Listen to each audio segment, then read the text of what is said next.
My name is Marcus James. I was born in a small town in the American South, where the sun was harsh and the stairs were even harsher. From childhood, I learned that in this world, not all people are seen as equal. My father often told me, "Son, you'll have to work twice as hard because the color of your skin will always bother them." Back then, I didn't truly understand what he meant, but time forced me to taste the truth, bitter as poison. My first encounter with racism happened at school. In third grade, the teacher asked the class what we wanted to become when we grew up. Excited, I said, "I want to be a pilot." The entire class burst out laughing, and one white boy sneered, "People like you don't fly planes, you either drive them or clean them." That was the day I realized even dreams could be divided by skin color. As years passed, sports became my refuge. I joined the high school football team and won several games for them. But I noticed something strange. As long as I was winning, they cheered for me. Yet the moment I spoke up or tried to lead, I was told, "Stay in your place." My worth was measured not by who I was, but by what I could provide for others, never by the respect I deserved. Then came the night that changed everything. I was in college walking back with friends when a police car stopped us. They had no reason except the obvious one, our skin. They threw me to the ground, cuffed my hands, and one officer said, "You fit the description." I asked, "What crime?" He barked back, "Shut up," before tossing me into the back of the car. Hours later, when their mistake became clear, they released me, but my heart never truly walked free again. That night, I realized my father's warnings weren't about fear, they were about preparing for war.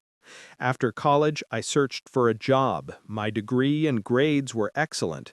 Yet time and again, I heard the same polite rejection. "We don't think you're the right fit for our company." I soon learned that right fit was nothing more than code for white fit. Without pale skin, doors to success were half closed, no matter how hard I knocked. Still, I refused to surrender. I joined a community center where young people like me supported one another. For the first time, I saw my story wasn't just mine, it was thousands of others. A friend told me how his father received a long prison sentence for a minor crime, while a white man got away with a fine for the same act. A young woman broke down as she shared how her brother was shot by police without reason. That day I realized racism wasn't just a wound on me, it was a wound carved deep into a whole people. The bitterness of these experiences gave me strength, too. I began to write essays, blogs, speeches. My mission was simple: to make people listen, to make them understand, maybe even change. Of course, threats followed. Some told me, "If you have a problem with America, then leave." But I always answered, "This is my country too, and I will fight to change it." Now when I share my story, my heart carries only one purpose: to tell the truth, because truth is the only hammer that can crack the walls of prejudice. I know this path is not easy. I have seen with my own eyes how skin color decides dignity, how dreams are shattered just because they are born in darker shades.